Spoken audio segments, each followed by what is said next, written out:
Oh my god. Oda just revealed two of the biggest stuff in this chapter. Oda, Goda. Sanji is from Lunaria? Zoro is related to Ryuma? Oh my god, I'm getting the chills in my body right now. Whoo! Anyway, welcome to my channel, guys. So today we'll be checking out One Piece 1023, the chapter number 1023, one of the biggest reveals chapter in this Wano arc. He revealed a lot of stuff in this chapter, so we're gonna go check it out. Mind you, if you haven't read the chapter yet, there's gonna be a lot of spoilers, so manga readers, go step out right now real quick if you don't want to get spoiled. But I mean, just read it for yourself, dude. It's a different fun to get to read it by yourself. Anyway, let's go look at the cover picture. The cover picture is very colorful. It's like a very big color art with Kaido, Oden, Katakuri, uh, Vince Mokurezu, my waifu, and Gecko Moria. Basically 7 warlords and all except for all of the emperors, Yonkos over there. So it's a very colorful pictures. I don't think I can show it beyond that on the video, but the first page is basically Vivi singing with Sparrow and her bird pet getting jealous. Let's get to the first page. Okay, so here Sanji and Zoro is up against King and Queen. I think that's a perfect matchup because I think Jack is too low of a level for, I don't know about Sanji, but you know, for Zoro to beat. You know, that's what I've always thought. Zoro barely got, you know, Zoro has a huge potential. Okay, I think Zoro is going to be the best swordsman in of the series. That goes without saying. It's already been foreshadowed. People have been talking about it, but I like this matchup: King versus Zoro, and Sanji versus Queen. I like that. Zack is out of the question. I mean, we already met Zack in Zou, so he's irrelevant. Okay, Zoro and Sanji don't need to beat Zack to prove themselves. They have to beat the big boys. And the big boys are King and Queen, especially King. And I like the matchup. They're fighting, and the fight goes on here and there.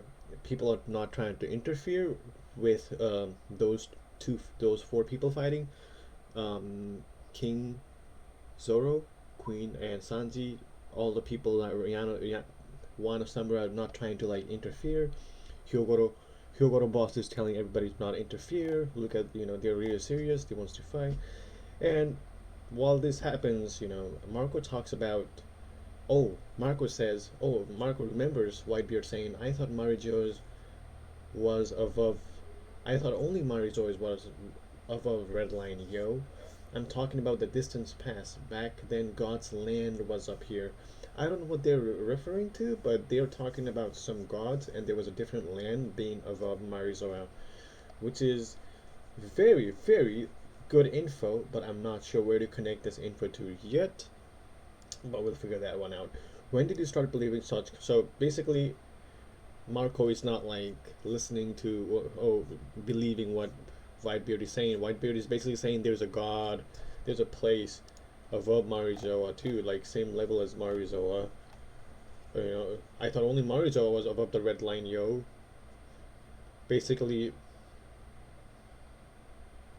Marco is remembering Whitebeard saying that Marizoa is above, only Marizoa is above the red line. He thought only what Marizoa was above the red line, but there's something else above the red line as well. And he's talking about the distance past. Back then, God's land was up here. So back in the day, like I'm talking about Void Century, 800 years ago. So I think Whitebeard knows about the history. So he's basically saying that, and all the first commander doesn't know about it. So when he's drunk, he just says something really nice and really like accurate about history. People in the younger generation doesn't believe it because they don't know it, but Whitebeard knows about it. You know, something along those lines. And you know, he doesn't believe Whitebeard, and when that's happening, Marco gets hit, and Izo saves him, and he tells Izo, "Hey, do you believe in God? Whatever." Oh, this and that. Anyway, let's skip that.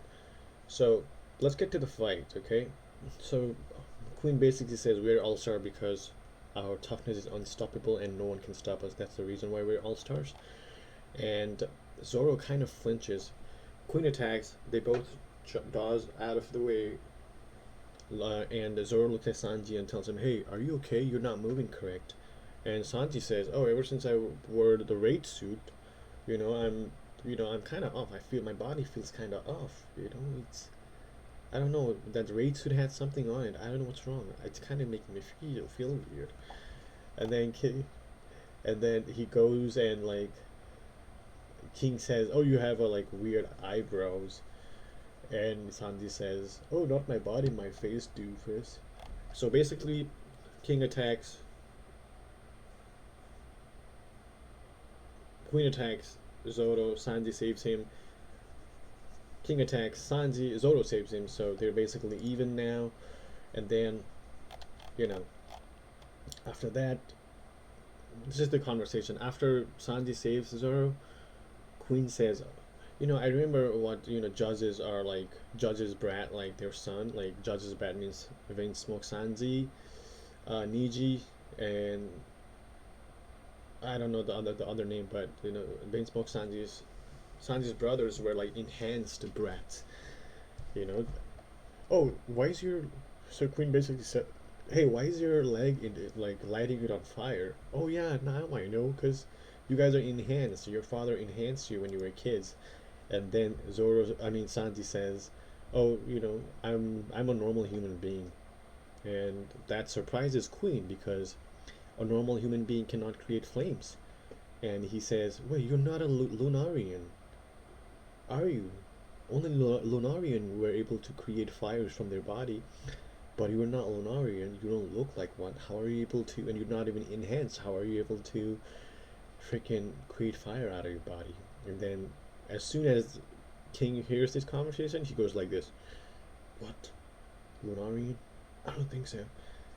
And he's probably Lunarian, but he says it's possible. It's because my passion burns hotter than any flames could. The regular Sanji dialogue. And then he spins around. Okay, the fight goes on, and then back to the Zoro versus King situation. So that's another. So King's sword is probably the 12 great swords, one of the 12 great swords, because when they clash the short swords like this, Zoro notices the sword. He looks at the sword and he gets distracted and get punched by King. So I'm pretty sure King's sword is very rare. Probably the 12 great swords. Oh, I don't know, some Owazamono or something it's called. But his sword is, yeah, it's a good sword. At least I'm assuming at least one of the 12 great, has to be one of the 12 great swords.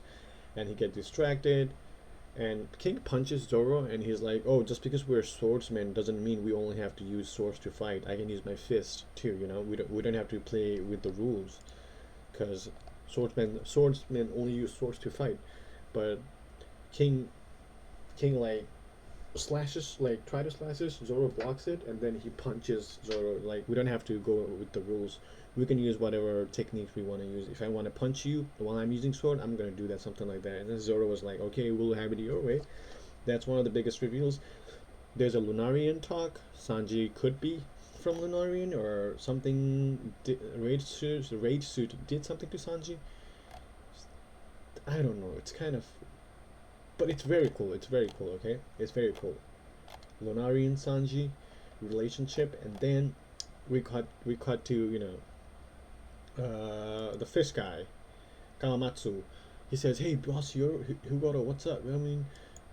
"Boss Hyugoro," and Hyugoro says, when he says, okay, Kawamatsu says to Hyugoro, "Boss Hyugoro, when Hiyori-sama offered that man Enma for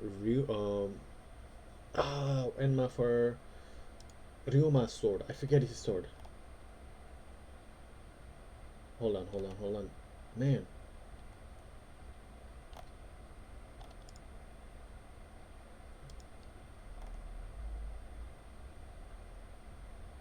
Sisui. Okay, I forget. So, Kawamatsu basically now. So now Kawamatsu says, "Boss Hyogoro, when Yuri-sama offered that man Enma, Odin's one of the Odin's sword, there was a reason I didn't protest too hard, because Enma is supposed to be Odin's one of the most important people's sword. Enma, like Odin's sword, like basically one of the two great swords. So just for Wana's people to like hear it, like Wana's people to hand that kind of treasure to a pirate like Zoro, it's it's kind of hard to believe when to say it's kind of like they're not gonna do that unless there's a good reason for it, right? So there was a good reason, and the good reason is the big reveal. Hyogoro says, yes, he may be a foreign pirate, but Zoro reminds me so much of Daimyo of Furingo when he was young. And he and Sumotsuki Usimaru are like two peas in the pod, the title of the chapter. So he's basically saying Sumotsuki Usimaru, who is a direct descendant of Ryuma, the skeleton guy right here who fought Zoro in Thriller Bark, are related, and Zoro looks like him. Right down to their sword handling, everything is everything matches their fighting style. He looks like Shimotsuki Ushimaru, and they are basically like two peas in a pod because they look very identical. Okay, and Shimotsuki Ushimaru was a great swordsman and a direct descendant of Shimotsuki Ryuma, the legendary Shusui blade wielder. This one right here. He looks like Zoro, to be honest. Yep. Oh my god. Oda, how can you connect 10 years ago things with 10 years after? Man, you crazy, Oda. Oda is crazy, damn, dude. Who would have guessed that this samurai would be we after the Wano arc reveal, of course we thought, he might be related in some way because this is the good time to do it if he wants to relate it to Wano arc, the samurai arc. But who would have guessed Zoro would be related to them, or not related, but you could say related. They kind of look identical when I look at Kawamatsu and Hyogoro's expression. They're very fascinated by the similarity between Zoro and Shimotsuki Usimaru, and he was the man who was finally returned. Okay, and then he says, and also Zoro is the one who returned Susui back to Wano. That means it's a fate.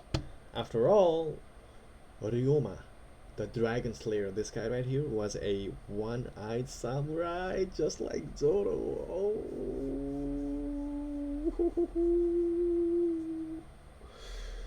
Oh, and oh my god, and also, yeah, Shimotsuki Ryuma is called the God of the Blade, and Zoro is somehow related to him. Not related, but he looks like him. There could be some relation going on. Also, Zoro is a one-eyed samurai. Ryuma is also a one-eyed samurai. So I'm assuming when he opens an eye, he's not a one-eyed samurai, is what I think. He has a power in his left eye, is what I'm assuming, because when Zoro opens that left eye, brother, it's gonna be over, I'm telling you. There's some big secret on his left eye, because Ryuma also closed his left eye.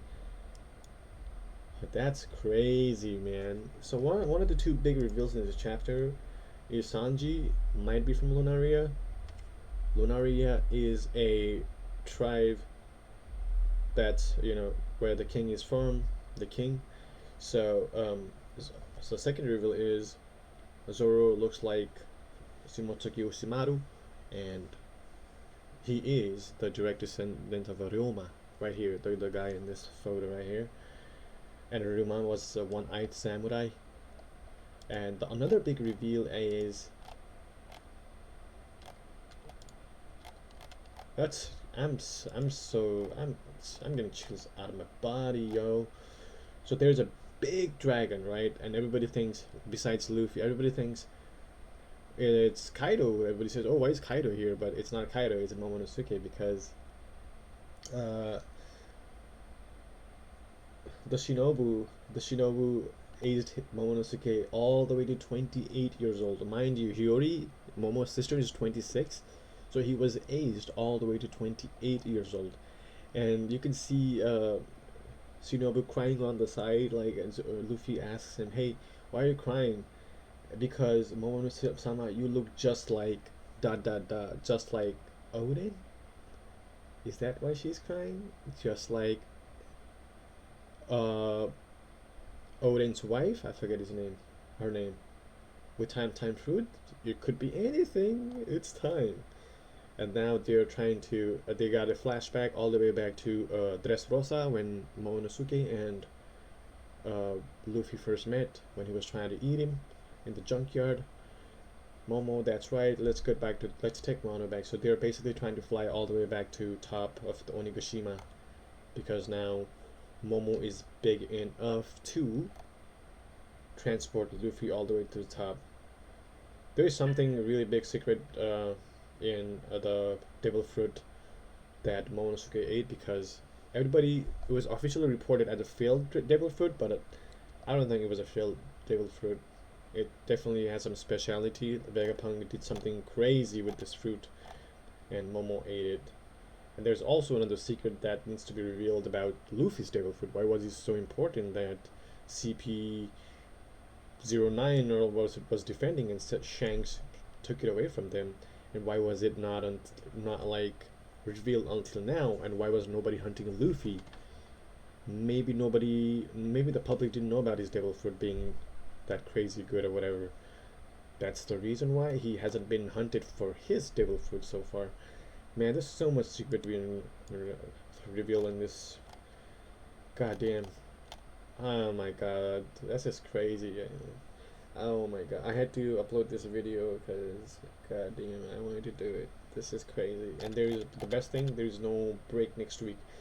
I want to see how this video does. If it does good, 1,000 views or so, I'll make more videos on One Piece. Yeah, for now, man, this is One Piece is getting good, man. The real fight begins now. So, thank you for watching, guys. Zoro is awesome, Sanji is awesome, Luffy is awesome, everybody's awesome, Oda is awesome. Subscribe to the channel if you want to watch some more One Piece. That lets me know that I'm gonna upload some more. For now, I'll see you guys in the next video. Ciao.